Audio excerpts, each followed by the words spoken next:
Hi, my friends. How are you doing? Where are you? Around the world. Welcome to my program, Talk to Rubasha. I speak what most people fear to say. I am Rubasha. I am the voice of African identity. Identity is power. I am Diaspora in Australia. I live in Australia as my adopted country. When I came with a different identity. I had a name of French. I thought that was my name. But Australia has taught me to be who I am and to be proud where I'm coming from. And I took back my name. I have African name. And another thing I try to tell people I learned in Australia. In Australia, people realize churches is not only way of life. They can live life without church. And now I realize that too. And then I have been saying that as a human being, we are God. You, where you're sitting, is because you don't know, but you are God. Your mind, your imagination, it's your God. Or people keep asking me, do you believe in God? You don't believe in God. You don't need to believe in God because you are God. God lives in you. So to believe in God is not a question. You like it or no, God is in you. You walk because it's God. You live because if you are God. So there's no point to believe him or no, because your life is there, because he's live with you. You don't need to be religious. You don't need to believe religion. But because you don't believe in religions, it doesn't mean you don't believe to God. God doesn't need to be believed, first of all. God is you. Why do you need to believe in you who you are? You have to believe in yourself. And when you believe in yourself, when you have faith in yourself, that is what God is. God is you. And that's what most people fear to say. That's what I talk to people. We have to learn and then we have to go through experience. But today I want to talk about our African identity. Identity, especially for our young African, our young youth in Australia. What our identity in the diaspora world. Today I want to talk to you especially about family with mixed culture. Family where a mother or a father could be white and other could be African.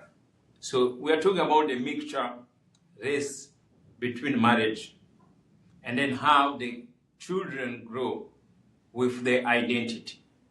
What identity children take when in that mixed culture. I want to invite some of you here to come to share your experience. Mothers, father, young boys, young girls, your experience for our identity.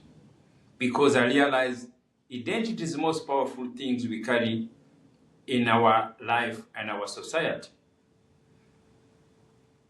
Because what I know when children they are young, here go to school, every child enjoy because every child live in innocence life. Innocence life, no one asks a question. You don't ask too much question. You eat, you enjoy life. You go to school, you enjoy life. You know, they teach you to sing. What sing Matilda, you sing. They teach you to sing Australia anthem, you sing about it.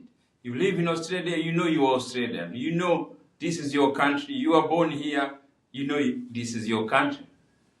That is what life of innocence is. And you enjoy, you interact.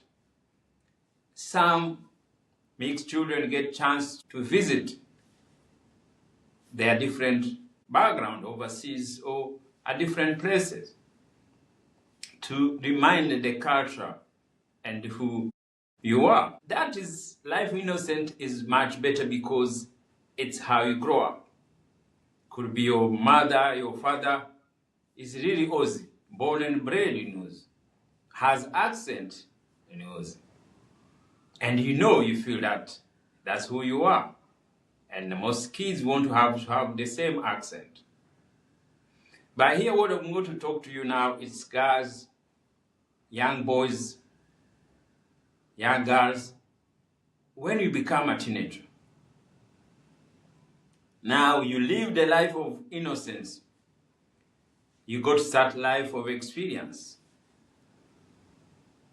Life experience now, it's where people start asking you questions. Even you yourself, you start asking some question. But as Africans, as immigrant, as a diaspora in Australia, there is a question always keep coming in a daily, each of us on the street. From stranger, from coworker, from any. That question is, where are you from? And this question, it comes again for the young people. As we are older, we know we are proud where we are from. We say it with pride.